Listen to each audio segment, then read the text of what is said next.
ભારતને ડર, દેશના હથિયાર ખોટા હાથમાં જઈ રહ્યા છે તેવો દાવો કર્યો છે। વેપન્સના એક્સપોર્ટ પર દેખરેખ રાખવાનો આદેશ, રિપોર્ટમાં કહ્યું ભારતીય હથિયારો યુક્રેન પહોંચ્યા।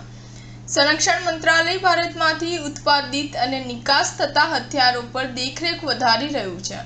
ઇકોનોમિક ટાઈમ્સમાં છપાયેલા અહેવાલ મુજબ સંરક્ષણ મંત્રાલયે ખાનગી હથિયાર બનાવતી કંપનીઓને ચેતવણી જાહેર કરીને તેમના હથિયારો ક્યાં પહોંચી રહ્યા છે તેના પર નજર રાખવા માટે કહ્યું છે। ખરેખરમાં આ કરવાની જરૂર તે મીડિયા અહેવાલો પછી આવી છે જેમાં દાવો કરવામાં આવ્યો હતો કે ભારતીય હથિયારો ખોટા હાથમાં પહોંચી રહ્યા છે।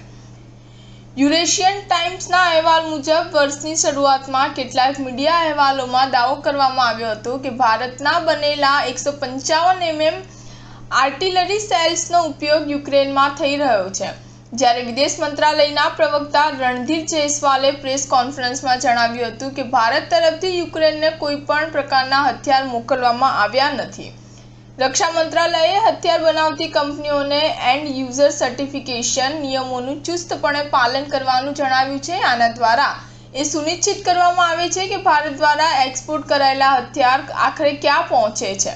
આ સર્ટિફિકેટ જાહેર આપવાનો હેતુ હથિયારોની વધુ એક્સપોર્ટ અટકાવવાનો છે। હાલમાં ભારતીય કંપનીઓનું યુક્રેન, તુર્કી, ચીન અને પાકિસ્તાનને હથિયાર વેચવા પર પ્રતિબંધ છે। સ્ટાર ન્યૂઝ 7 હંમેશા સચ્ચાઈની સાથે।